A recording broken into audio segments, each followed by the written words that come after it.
The movie kicks off with Henry, a former U.S. military officer who just retired. He wants to live out the rest of his days doing something meaningful, like being a school teacher. So he heads over to his old high school, but the principal straight up rejects him, saying, "Look, man, you have zero teaching experience. I can't give you this job." Henry just smiles and pulls out a letter signed by the highest military authorities. The second the principal sees it, his attitude flips, and he hires him on the spot. But he warns Henry, "I'm giving you the worst, most rowdy class in the entire school. None of the other teachers can handle them because these kids don't listen to anyone, they only talk back." He's clearly talking about Section D. Act 1.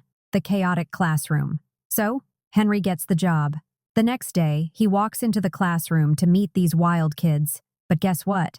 Nobody gives a damn that he's there. They act like he's invisible. Everyone is stuck in their own little world. One kid is fast asleep, another is playing the guitar to flex on a girl, and a few guys have a literal camping stove out, cooking ramen in the back. Like, is this a school or a weekend camping trip? Poor Henry gets zero respect. To lock their attention onto him, Henry starts roasting them and throwing comments at what they're doing. He walks up to the ramen guy and goes, "Hey, listen up, bro.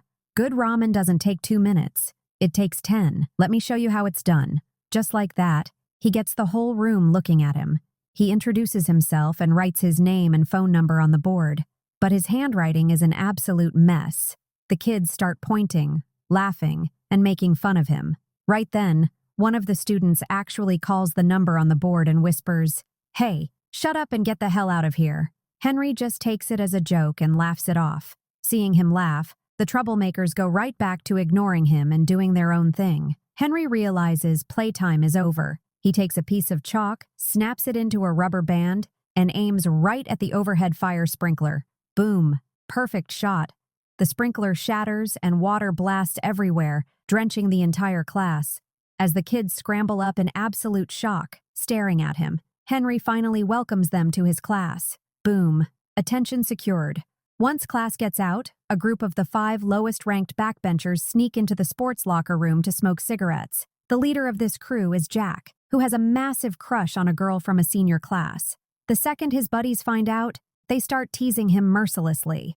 Right then, the school's group of rich, spoiled basketball players walks in. These two groups absolutely despise each other. The basketball players start mocking Jack, rubbing it in his face that he's poor. Later, while the basketball team is practicing on the court, Jack and his crew are watching them from above. To get some petty revenge for the insults, Jack drops a plastic bottle onto the court, right where the team captain is running. It works perfectly. The captain steps on it, slips, and wipes out hard. Jack and his friends are cracking up, but right then, the English teacher catches them red-handed and hands them detention. To get out of the punishment, the kids pull a prank on her by spilling water all over her desk. While she's distracted trying to save her paperwork, they ghost out of there. Next, we see the principal looking stressed out of his mind. The school's reputation is in the gutter, and the education board is planning to slash their annual funding by 20%. In fact, a few inspectors from the board are already at the school to check if the place is being run properly or if the budget is being wasted. Meanwhile, Henry walks back into the classroom. The kids have set a trap for him. A heavy bucket of water balanced on top of the door so it dumps on his head the moment he opens it. Everything is going according to their plan. But when Henry pushes the door open, his elite reflexes kick in and he punches the bucket mid-air, sending it flying. The kids are completely jaw-dropped. Henry sits down and demands Jack hand over his pack of cigarettes, knowing just by looking at him that he's a smoker. Jack hands them over. Wondering what the teacher is up to, Henry pulls out a single cigarette and asks the room, "If anyone here can name 3 main ingredients in this cigarette, I'll let you skip class today." One kid raises his hand, rattles off the 3 ingredients, and adds a little extra tip on how to smoke it better. Henry keeps his word and lets him leave.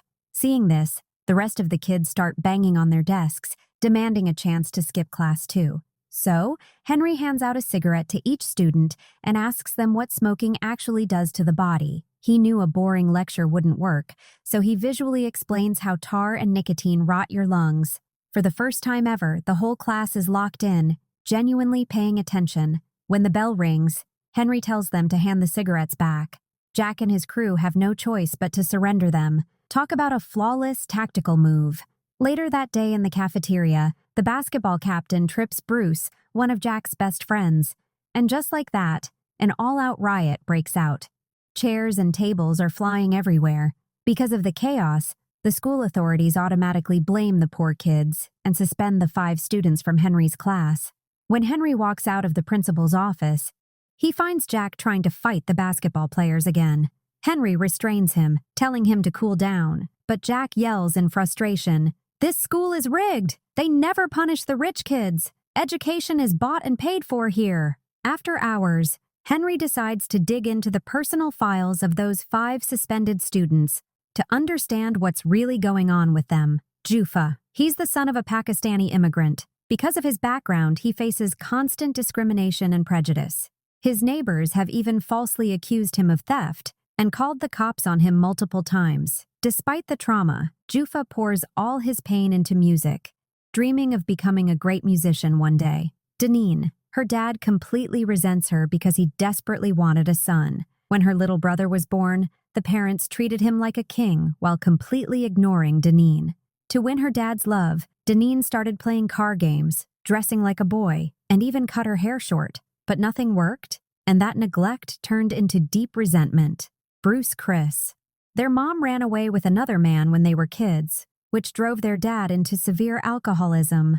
To escape this painful reality, Bruce numbed his brain with video games, leaving Chris to work at a grocery store to pay rent and take care of both his depressed dad and brother, Jack. Strangely, Jack's file is completely blank, which strikes Henry as incredibly sketchy. Cut to Jack working a late-night shift as a waiter at a high-end hotel. A shady MMA gambler named Chen is throwing a party there. Jack spots Chen's expensive, fancy lighter and swipes it when no one is looking, but he gets caught instantly. Chen's thugs drag him to the back and beat him to a pulp. When they check his ID and realize he's just a dumb student, Chen actually gives him some cash and offers him a job as a delivery boy. Meanwhile, Henry goes to Jufa's neighborhood to check on him. The moment he arrives, he sees Jufa and his dad running for their lives from an angry mob accusing them of stealing. Henry steps in, stops the crowd, and defends Jufa's dad. Later, Henry takes Jufa to a bridge where a street band is performing. To boost Jufa's confidence, Henry jumps in and starts performing with the band himself. Seeing his teacher rock out gives Jufa the courage to join in.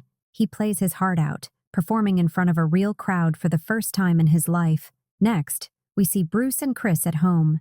In the middle of the night, their alcoholic dad demands they go buy him more booze. When they refuse, he loses his temper and kicks them out of the house. The next day, Henry visits the dad, lays into him about his responsibilities, and advises him to check into a rehab center. Over at Denon's house, her dad brings home a bunch of makeup and tells her she needs to start acting like a girl. This triggers Denon. Her dad never cared about her, and now he suddenly wants her to be feminine? In a fit of rage, she smears the makeup all over her little brother's face, turning him into a clown.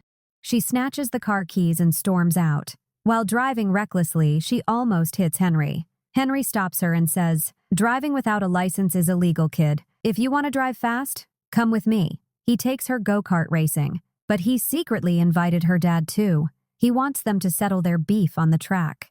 The race starts, and both father and daughter drive like absolute maniacs, slamming into each other. They lose control, smash through the barrier, and a massive semi-truck crashes right over Denon's go-kart. Denon managed to dive out just in time, but her dad didn't see her jump. Thinking his daughter is dead, he breaks down sobbing. Seeing her dad cry his eyes out, Denon realizes how much he actually loves her. She runs over, wraps her arms around him, and they cry together. Henry pulled off a miracle, breaking down years of emotional walls. The next day, a school group is assigned to interview someone recovering from addiction at a rehab center. Bruce and Chris happen to be in that group. When they walk in, they stop dead in their tracks.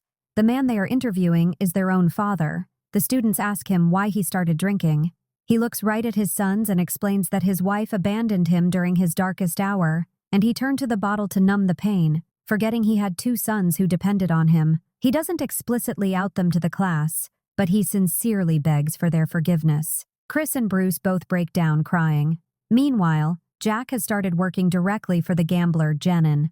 Jenin orders Jack to spike the water of an MMA fighter so he loses on purpose because Jenin placed a massive bet against his own guy. Jack tries to back out, but Jenin forces his hand. Jack slips the drugs in, but guess what? He gets caught again. This kid cannot pull off a crime to save his life. Jenin's thugs beat him brutally and lock him inside a locker.